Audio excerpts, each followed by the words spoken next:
I mean, I've been reading some of the reporting over the last few days.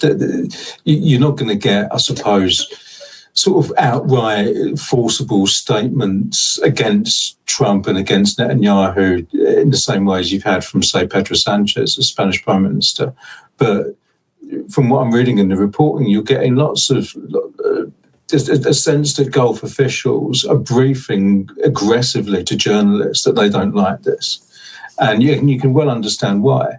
I mean, you know, the way you put it, the deal was that the Americans, provide a security umbrella to these Gulf states. The security umbrella is external and internal. And one of the reasons the Gulf states have been doing all this quote-unquote modernisation, which is a problematic term, but we'll leave that to one side.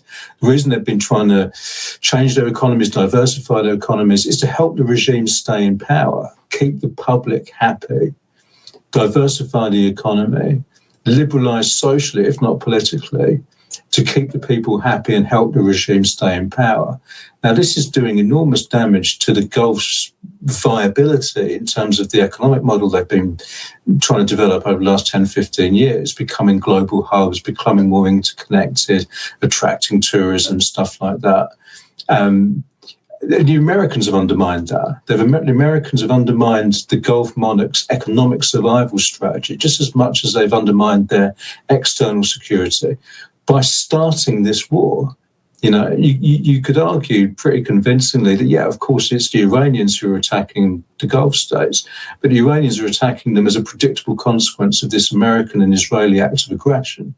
So it doesn't, the Gulf states would be quite justified in thinking this is our protector, the Americans, is potentially our biggest security threat at the moment.